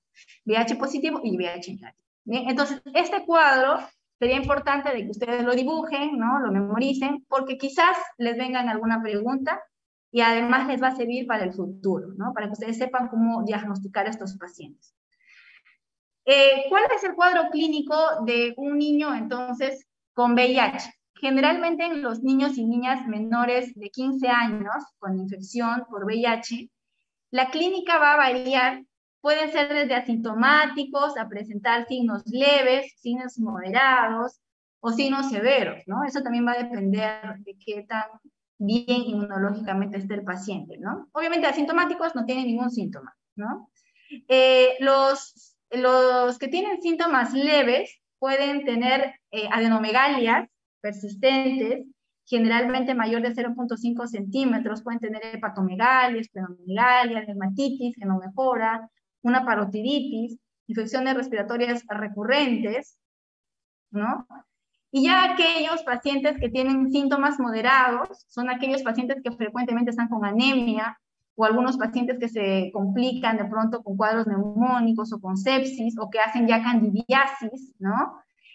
O que hacen problemas cardíacos, o que son pacientes con diarreas recurrentes, con hepatitis, ¿no? Hacen diferente tipo de enfermedades, o simplemente pueden ser pacientes que están febriles, persistentemente mayor de un mes, o presentan complicaciones de enfermedades, ¿no? Por ejemplo, una varicela diseminada complicada, o que presentan tuberculosis o herpes zóster, ¿no? Es decir, ya son pacientes complicados, son pacientes ya moderados, y en la parte, en la categoría C, que correspondería a los síntomas severos, ya nos encontramos todas estas formas oportunistas, ¿no? Candidiasis esofágica, coccidioidomicosis, criptosporidiosis, enfermedad por citomegalovirus, histoplasmosis diseminada, las encefalopatías por VIH, fallas multiorgánicas, ¿no? Entonces, ya esos, obviamente, si son síntomas severos, pues esos pacientes están muy mal, ¿no? Están yendo muy mal, están muy deteriorados, ¿no?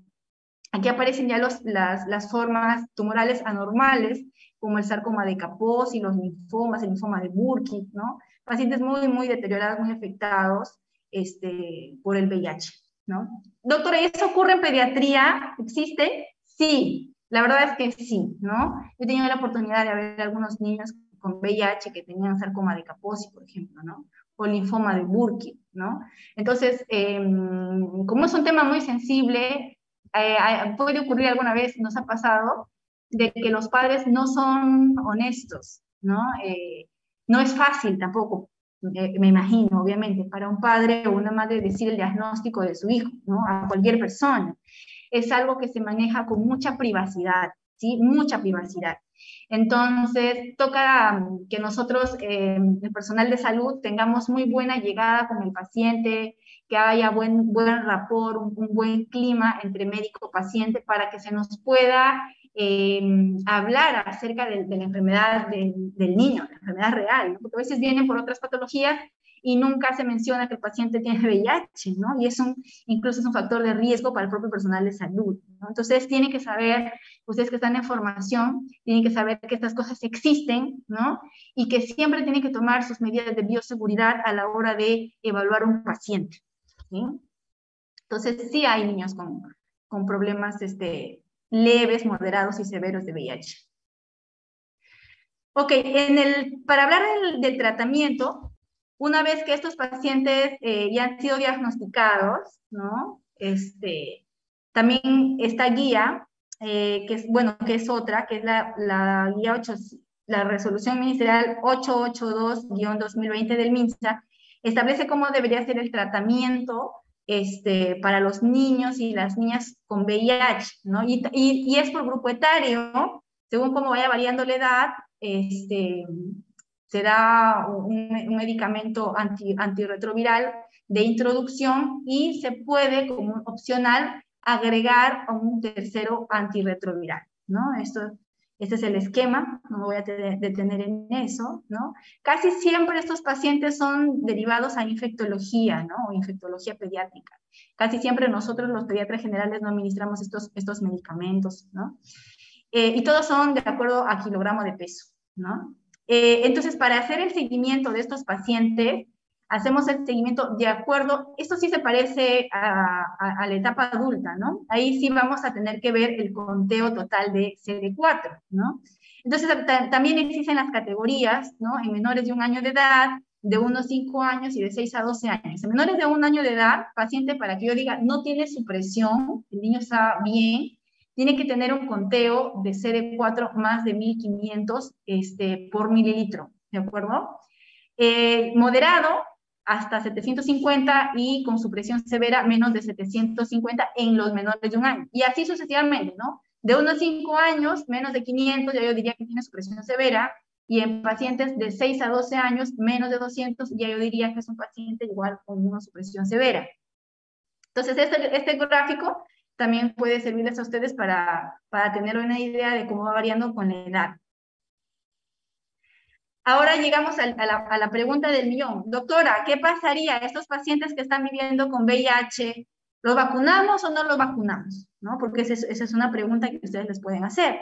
Y la respuesta, señores y señoras, es que los niños sí pueden vacunarse, ¿de acuerdo? Pero, por ejemplo, los que son virus vivos atenuados o agentes vivos atenuados, toca tener una autorización especial para vacunarlos porque ellos puede ser que tengan una insuficiencia severa y la vacuna empeoraría el cuadro del paciente, ¿no? En general, todas las vacunas podrían administrarse siempre y cuando el paciente se encuentre con buen estado inmunológico, ¿no? No se administran las vacunas de virus vivos atenuados como sarampión, rubiola, paperas, varicela, fiebre amarilla, polio oral, a los niños con VIH e inmunosupresión severa, ¿de acuerdo? Si es severa, no los vacunamos con estas vacunas de virus vivos atenuados, ¿de acuerdo? Y tampoco en aquellos casos que tengan inmunosupresión moderada, siempre y cuando así lo recomiende su médico pediatra o su médico infectólogo, ¿bien? Y también, obviamente, estos pacientes que tienen VIH y que están con inmunosupresión severa tampoco deben ser vacunados con BCG, ¿no? Ok, entonces, más o menos para que ustedes sepan que si el paciente tiene formas leves, sí se vacuna, ¿de acuerdo? Sí se vacuna. Bien, entonces estos pacientes tienen que están protegidos por la Ley de Protección de Datos Personales. El Instituto Nacional de Salud tiene preferencia para poder dar celeridad a estos diagnósticos para que los tratamientos sean oportunos, de tal manera que, por ejemplo, el recuento CD4 se realiza en 5 días, la carga viral en 15 días y la genotipificación en no más de 20 días, y todos están aquí en este sistema NetLab, ¿no? Y todos los establecimientos de salud tienen acceso a este sistema de manera bien restringida, porque ya dije, tiene que haber la ley de la protección de los derechos personales. ¿Bien? ¿Alguna pregunta hasta aquí de VIH?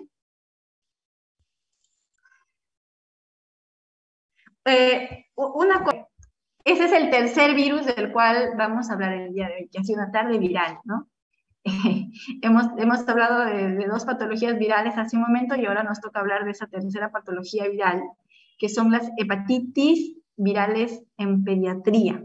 Bien, igualmente el tiempo ya se va a acabar, falta un minuto, y cuando se acabe, pues ingresan otra vez en el enlace. Bien, ok, vamos a empezar entonces.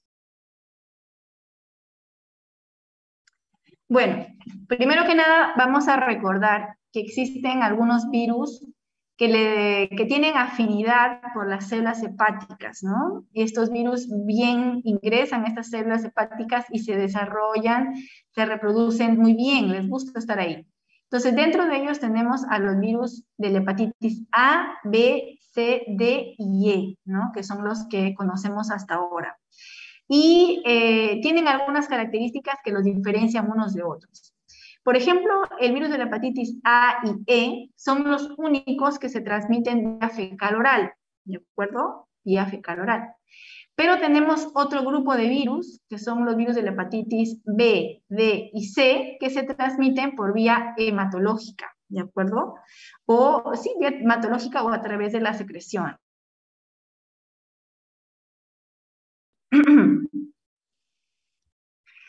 Habíamos dicho entonces que existen 2 grupos de virus, que algunos son de transmisión fecal oral y otros a través de la vía hematológica, ¿no?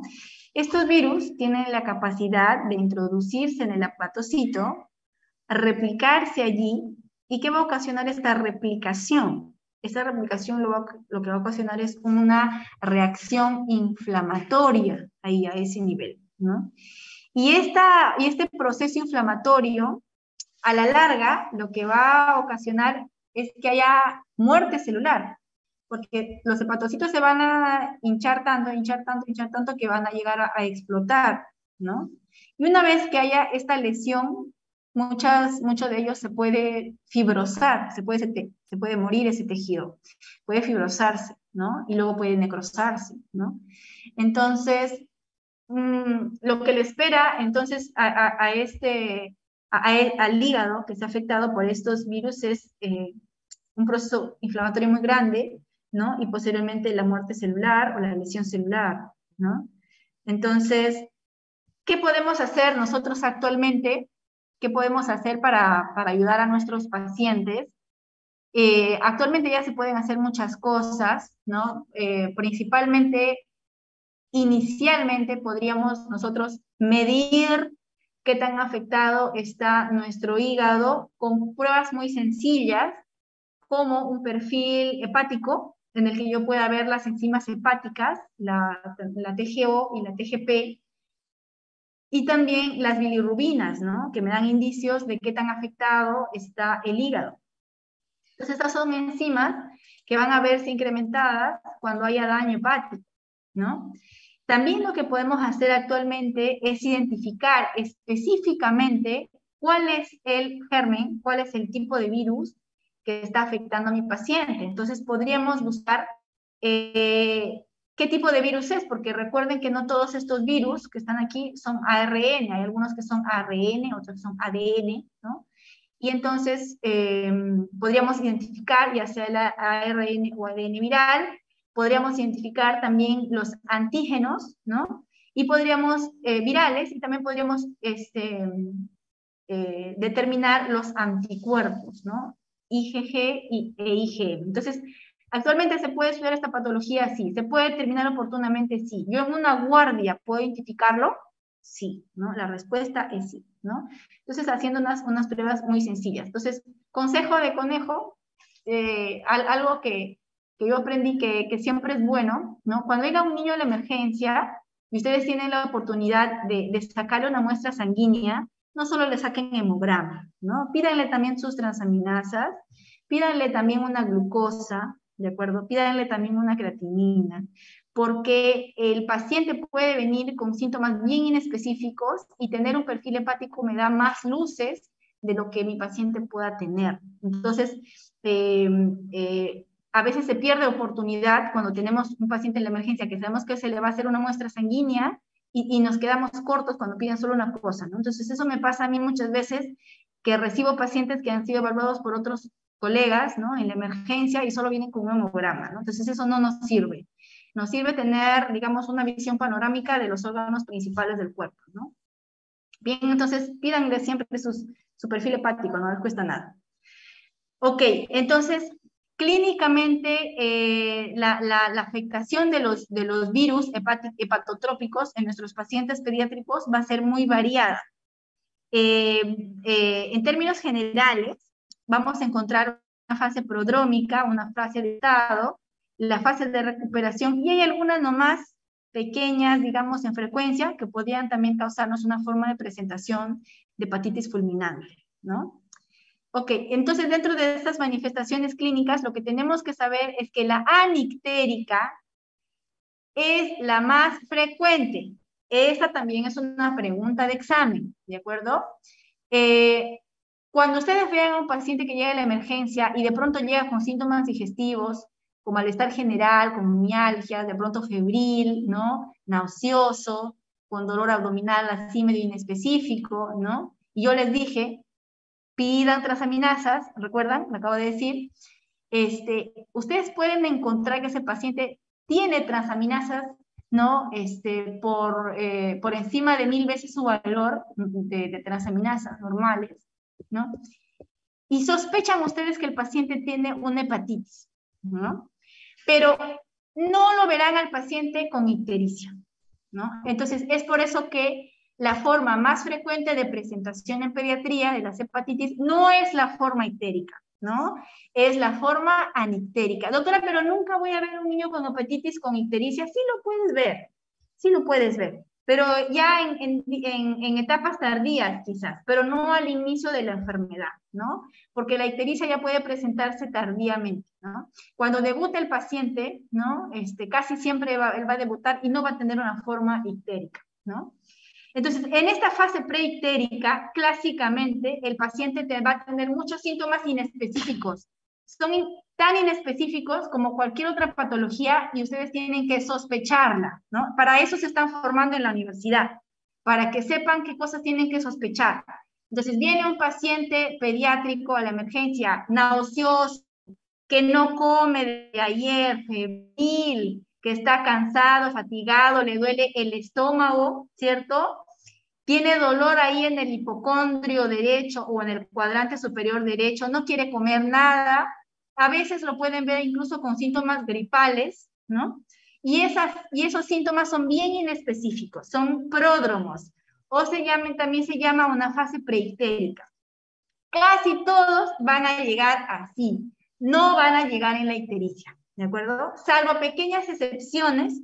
Ustedes verán que llega un paciente amarillo con ictericia, ¿no? Con hepatomegalia dolorosa, ¿no? Ustedes ya cantados, pues no ven, lo ven con ictericia, ya no van a pensar que tiene una faringitis, que tiene una neumonía, ¿no? Ven un paciente que viene con ictericia franca, hepatomegalia, hepatitis, es lo primero en lo que van a pensar, ¿no? Entonces, pero pocos serán sus pacientes que lleguen en fase ictérica, ¿no? Cuando ya se recuperan sus pacientes es lo que llamamos la fase de convalescencia. Entonces, de todos los virus hepatotrópicos, los más frecuentes son la hepatitis A. Es un picornavirus, RNA, ¿sí? El contagio se produjo una semana antes, ¿no? Y este es una de las hepatitis más frecuentes en pediatría. Su transmisión es fecal-oral, ¿de acuerdo? El periodo de incubación es de 15 o 40 días. Por eso cuando ustedes le pregunten a las mamás, doctora, ¿y cuándo se pudo haber contagiado? Porque cuando hay un paciente pediátrico con hepatitis, lo que usted tiene que explicarle a esa señora es, señora, él se ha comido el virus que otra persona ha defecado, ¿no? Así tiene que decirle, porque la transmisión es fecal-oral, y para que haya un niño enfermo con hepatitis es porque tuvo que haber comido, ¿no? Algo contaminado con virus de la hepatitis. Entonces, toca hacer esta reflexión para que se evite, digamos, para que hagamos educación de salud, ¿no? Para que se fomente el lavado de manos, para que se fomente el consumo de alimentos bien desinfectados, con mucha higiene, ¿no? Bien cocidos, frutas y verduras bien lavadas, ¿no? Para que se fomenten los estilos de vida, digamos, con higiene, ¿no? Higiénicos, ¿no? Entonces, no ha sido ayer, no ha sido la semana pasada, probablemente en el último mes o en los últimos 15 días el niño se lo comió, ¿no? ¿Ok? El comienzo de la enfermedad es aguda, como ya dije. Obviamente, mientras más pequeño sea el niño, más inespecífico va a ser todos los síntomas, ¿no? Pueden presentarse de las formas clásicas, que fue lo que yo le dije, con su pródromos, todo muy inespecífico, ¿no? Y muy pocos de ellos podrían evolucionar a hepatitis fulminantes o colestásicas, ¿no? La serología es con IgM antivirus de la hepatitis A, ¿de acuerdo? Esta es la forma de cómo podríamos nosotros hacer el diagnóstico. El pico máximo lo encontraremos entre la 4ª y la 6ª semana, ¿no? Y vamos a tener una persistencia indefinida, es decir, IgG para la virus de la hepatitis A, quizás por mucho tiempo, ¿no? Entonces, aquí lo que vamos a hacer es evaluar pues, su perfil hepático, evaluaremos las enzimas hepáticas, la bilirrubina, fosfatasa alcalina, ¿no? Y veremos cómo va a variar. Esto ya es lo que habíamos hablado.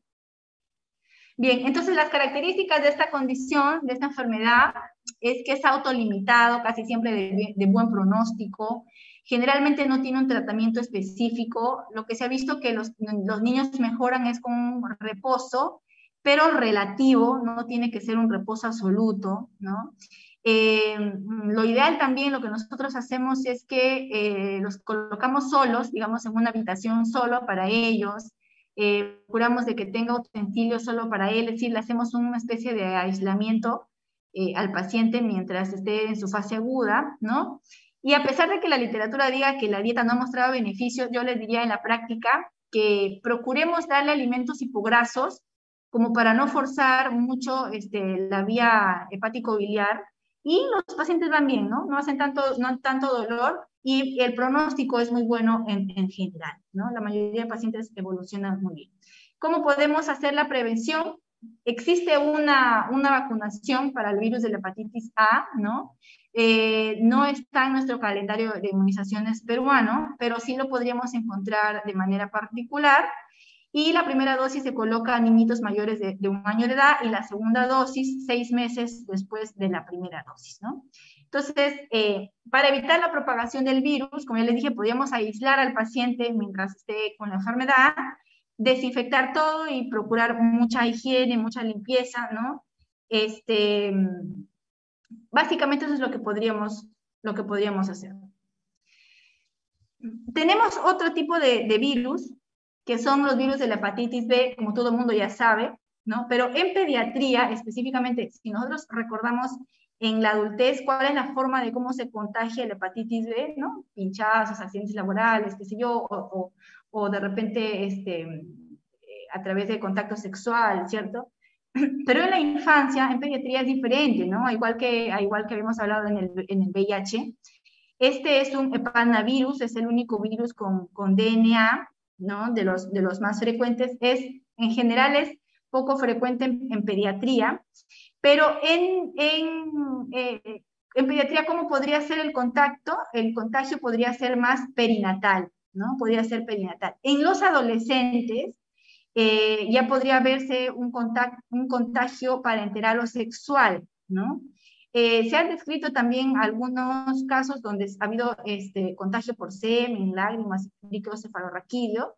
El periodo de incubación también es largo, entre 50 o 180 días, ¿no? Entonces, aquí de pediatría lo que me interesaría decirles es que existe también una forma de transmisión materno-infantil, ¿no? De la hepatitis B. Entonces, las características clínicas son variadas también, los síntomas son bien específicos, puede haber fiebre, náuseas, vómitos, anorexia, artralgias, ¿no? Existe todo un grupo de marcadores virales. Esta es la enfermedad que más marcadores tiene: el antígeno de superficie, el anti-HBs, ¿no? El antígeno de replicación, el anticore, ¿no? El total, el IgM, ¿no? Quizás de esto podríamos hablar un montón en otro momento, porque es bien amplio. Y lo que podríamos hacer aquí sí es mencionar el diagnóstico como tal, cómo lo vamos a hacer, ¿no? ¿Cómo lo vamos a hacer? Casi siempre estos pacientes, cuando tienen una infección aguda, ¿no? O aquellos que se les hace, por ejemplo, las gestantes, que se les hace un tamizaje, vamos a buscar el antígeno de superficie, ¿no? Que es lo que habitualmente pedimos, ¿no? Entonces, el diagnóstico es básicamente serológico, ¿no? Donde podemos pedir diferentes pruebas para el diagnóstico de la hepatitis B. En el tratamiento, como tal, son medidas de soporte, no hay tratamiento específico, ¿no? De repente el reposo podría mejorar un poco al paciente. La verdad que hay muy pocos casos, yo nunca he visto, por decir, un niño con hepatitis B, pero sí sé que obviamente hay algunos casos, ¿no? Especialmente por transmisión materno-infantil, ¿no? Entonces, el pronóstico depende, ¿no? Porque a veces pueden haber pacientes que son asintomáticos o pacientes que pueden hacer formas agudas, fulminantes, o simplemente pueden ser portadores crónicos, ¿no? Entonces, un paciente que está con virus de la hepatitis B es un requisito para que se sobreinfecte con virus de la hepatitis D.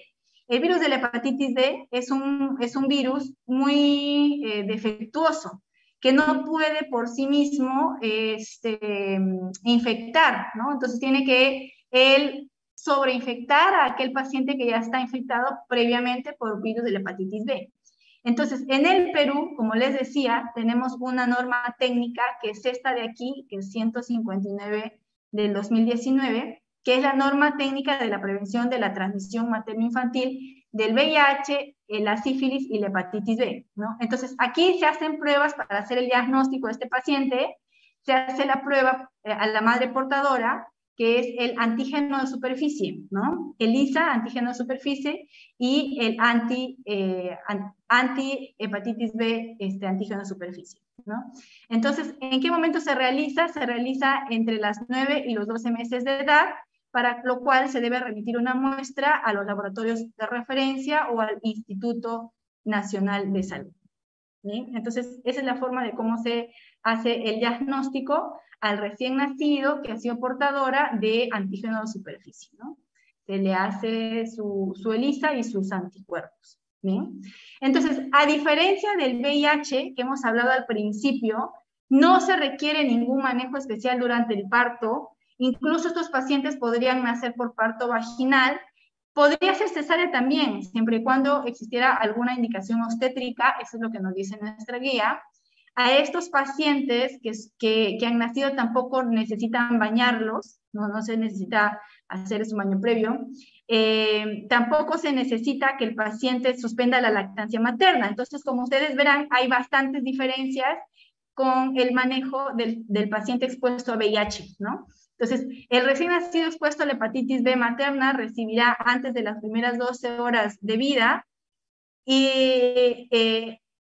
inmunoglobulina contra la hepatitis B 0.5 mililitros intramuscular y su primera dosis de la vacuna contra la hepatitis B, ¿de acuerdo? ¿Cómo se continúa después? Igual como el calendario de vacunación normal del Perú. En el caso en el que el recién nacido sea menor de 2 kilos, recibirá solamente la inmunoglobulina contra la hepatitis B y no la vacuna. ¿Sí? ¿Cuándo recibirá la vacuna, doctora? Cuando tenga el peso apropiado.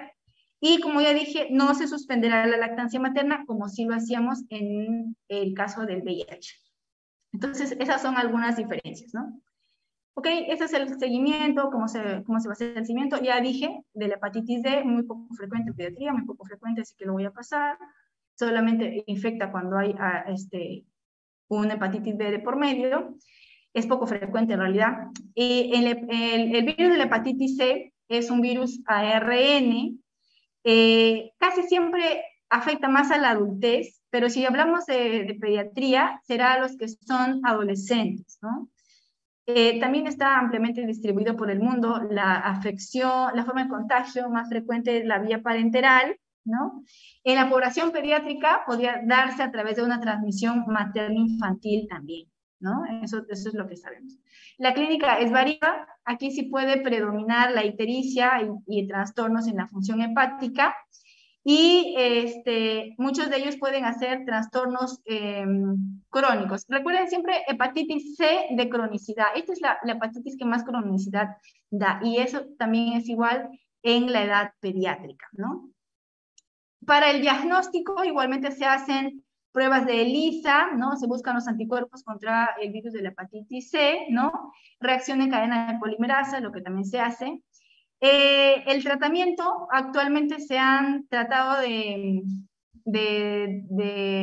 incluir diferentes drogas con la finalidad de erradicar la infección y modificar la historia natural de esta enfermedad, ¿no? Con el objetivo de frenar la replicación viral, que es bastante alta, con el uso de drogas como el interferón gamma, el interferón pegilado, ¿no? Y eso, bueno, que habitualmente no tenemos por aquí, ¿no? Todavía no existe una vacuna, no existe tampoco una inmunoglobulina específica como existe en el caso de la virus de la hepatitis B, ¿no?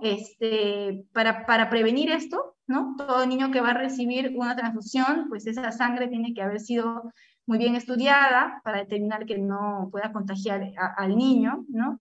Para que haya, digamos, menos posibilidades de riesgo de contagio. Y por último, hablamos de esta otra hepatitis, que es la hepatitis E, ¿no? De la hepatitis, el virus de la hepatitis E. Este virus también es transmisión fecal oral, como dije al inicio, ¿no? Es un poco menos frecuente. Quizás no lo encontremos tanto en la edad, digamos, de escolar para abajo. Quizás la encontremos de adolescente para arriba, ¿no? Y que es muy particular en las embarazadas. Entonces recuerden hepatitis E de embarazada, que afecta mucho a las embarazadas y puede darles formas fulminantes, de hepatitis fulminantes de la E de embarazadas. Doctora, ¿por qué hace esa mención? Porque hay muchas adolescentes que se embarazan, pues, ¿no? Entonces hay que tenerlo eso en cuenta. Entonces ya dije, la transmisión es entérica, generalmente por agua contaminada, alimentos contaminados, etcétera. La transmisión igualmente son días, gran cantidad de días, ¿no? Inclusive un poquito más que la virus de la hepatitis A, casi siempre entre 15 a 60 días, ¿no? Generalmente, al igual que el virus de la hepatitis A, no evoluciona a formas crónicas, ni tampoco mal pronóstico, casi siempre es de buen pronóstico. La clínica también es bastante inespecífica. En los niños va a predominar la forma anictérica, la forma asintomática también, ¿no? Igual para el diagnóstico, al igual que hemos visto en todos los virus de las hepatitis, el diagnóstico es serológico, ¿no? No existe vacuna, tal como existía en el virus de la hepatitis A, tampoco existe gamma globulina específica, y para prevenir, pues, medidas higiénicas, al igual que en la virus de la hepatitis A, ¿no? Entonces, esta es una comparación de todos los tipos de virus de la hepatitis, ¿no? Con la salvedad de que el riesgo de hepatoma, o sea, formar crecimientos anormales del hígado, tumorales, en el virus de la hepatitis A y en el virus de la hepatitis E no se han registrado esos casos, pero sí en el virus de la hepatitis B, C y D, como ya hemos visto, ¿no? Muy bien, entonces eso sería todo en relación a este tema. ¿Alguien tiene alguna pregunta?